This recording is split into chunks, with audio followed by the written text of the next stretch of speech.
Hello, hi, नमस्ते. मी Vaishali. Welcome to my channel. जसं मी तुम्हाला लास्ट टाईम माझ्या लास्ट व्लॉगमध्ये सांगितलं होतं की हे दोघं इथे काय करत आहेत, ते मी तुम्हाला नेक्स्ट व्लॉगमध्ये सांगणार होते. तर हे बघा, ॲक्च्युली माझ्या मुलाचं म्हणजे आरवचं, त्याचं नाव स्कूलमध्ये सर्वेश आहे. त्याचा स्कूलचा प्रोजेक्ट होता.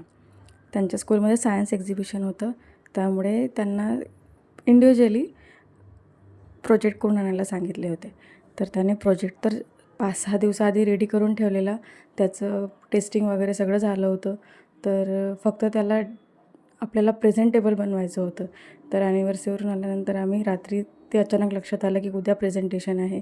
तर हे दोघं तिथे ते प्रेझेंटेशन ची जे काही डेकोरेशन वगैरे राहतं ते सगळं करायच्या तयारीत होते. तर दुसऱ्या दिवशी सकाळी त्याने आपलं मॉडेल घेतलं आणि स्कूलला गेलं. त्यानंतर थोड्या वेळाने आम्हाला जायचं होतं एक्झिबिशन बघायला. तर आम्ही गेलो आणि त्याने इथे छान प्रेझेंट करून ठेवलं होतं त्याचं सगळं आणि आम्ही ते बघितलं आणि नंतर खालच्या सेक्शनला आलो जिथे आर्टचं पूर्ण एक्झिबिशन होतं. तर आम्ही तिथे गेलो तर एक बघा माही सगळीकडे कशी छान बघत होती, कारण तिला त्या छोट्या छोट्या बेडरूम्स बघून खूप छान वाटत होतं आणि तिला स्वतःला आर्टमध्ये खूप इंटरेस्ट असल्यामुळे ती खूप बारकाईने सगळं बघत होती. आणि आजकाल मुलं खूप क्रिएटिव्ह झालेली आहेत. ती इतकी छान छान ते सगळं बघून मला इतकं छान वाटत होतं की इतके क्रिएटिव्ह मुलं किती आहेत, म्हणजे मला तर एवढं सुचलंही नसतं माझे जेव्हा मी त्या वयात होते. तर इथे बघा दुसऱ्या ठिकाणी एक सेक्शन होतं जिथे पॅरेंट्सला पण काही ॲक्टिव्हिटी करायला दिलेल्या होत्या जर त्यांची इच्छा असेल तर. तर आम्ही माही आणि मी इथे थंब प्रिंट जी होते आपली थंब आर्ट जो याला म्हणतो आपण, त्याने थंब इम्प्रेशन देऊन थोडं ड्रॉइंग जे काय आहे जे आम्ही बनवलं आहे बघा, काहीतरी वेगळंच बनवलं, पण बनवलं, काहीतरी ट्रायल घेतली. माही माझ्यासोबत होती म्हणून मी थोडंफार केलं. तर आणि त्यावर माहीने नाव पण लिहून घेतलं की ही माहीने काढलेली ड्रॉइंग आहे जे काय आहे ते.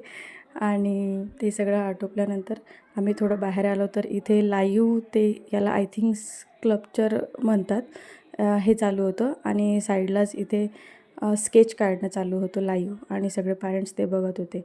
आणि तिथून आम्ही निघालो आणि पुन्हा आतमध्ये गेलो माहीच्या क्लासमध्ये. तर माही सगळीकडे शोधत होती. इथे छान हाऊस वगैरे बनलेले होते आणि तिला अचानक आठवलं की मम्मा मी पण असं झिंगा हाऊस काहीतरी म्हणतात त्याला, तसं बनवून दिलं होतं आणि तिने शोधलं तर तिला सापडलं. ती तर हे बघा, ती बघून ती खूप खुश झाली की मी बनवलेला हाऊससुद्धा इथे एक्झिबिशनमध्ये ठेवला आहे. आणि तिने जी पेंटिंग जे ड्रॉइंग वगैरे आहे, ज्याला पेंट वगैरे कलर वगैरे करून जे काय असतं ते दिलं होतं, ते पण तिला तिथे सापडलं. त्यामुळे ती आणखीनच खुश होती. आम्ही पुन्हा वर आरवच्या सेक्शनला गेलो. तिथे तो जजेससमोर प्रेझेंटेशन देत होता आणि ते पाहून खरंच मला खूप प्राऊड वाटत होतं. आणि तो इतका व्यवस्थित सगळं मेंटेन करत होता, तर ते बघून मला खरंच छान वाटत होतं. आणि असं झालं आमचं सायन्स एक्झिबिशन डे स्कूलमध्ये आणि हे सगळं आटपून आम्ही पुन्हा घरी परत निघालो. Thank you for watching. आणि नवीन कोणी असाल तर प्लीज सबस्क्राईब करून जा. थँक्यू.